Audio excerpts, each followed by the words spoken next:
Right, so van update number 3.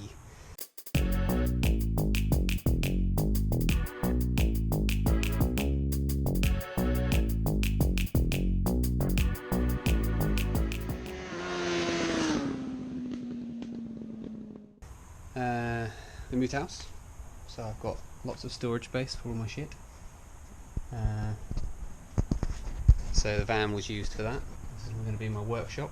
I've just got to build some benches and shit. But anyway, so yeah, van was used for that. Didn't get too badly damaged, but put in both of the roof lights, as you can see, and then Celotext the hell out of the roof with expanding foam to hold it up, and that's possibly the messiest thing I've ever done, is the expanding foam. Tip, get something to hold it up with. I sort of like was standing here on tiptoes, masking, taping stuff, spanning, foaming, and then to move on to the next one I needed to find something to prop it up with, so I just got some bits of plastic, but acro props or something to hold it up with whilst it sets. Yeah, so that's sort of basically that. Obviously all my wiring is now kind of through. That's why I did all that before, so I could put the wiring through exactly in the places that I needed to be, and then before I do the roof obviously I'll sort that all out. But at the moment what I'm doing is the floor, which is a bit of a pig really, because you sort of have to work out where you want stuff to go. Because what I don't want to happen is to have a crash of some sort and then I get a fridge or an oven come round the back and smack me in the back of the head. So you sort of have to work out, or I think you sort of have to work out where you want stuff to go. So this is going to be the kitchen in this bit here.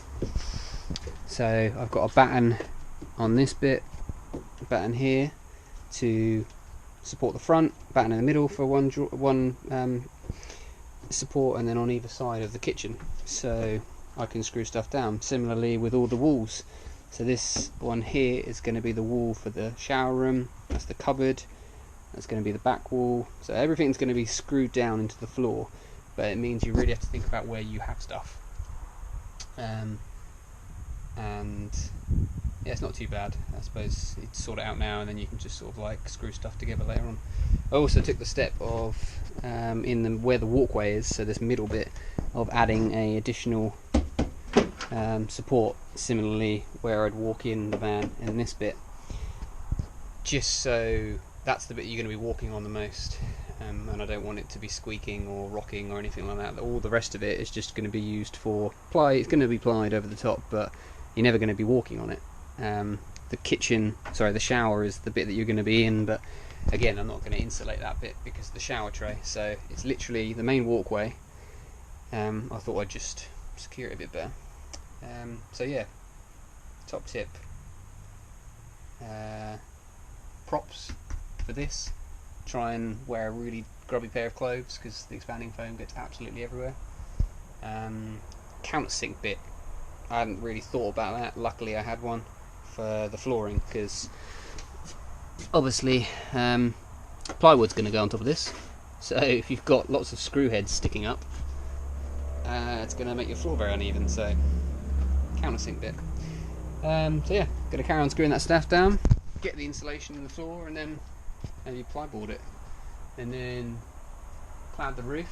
Once I've done that, I can start putting my struts on the side, and hopefully most of the woodworking bit is all done. Now it's just internals.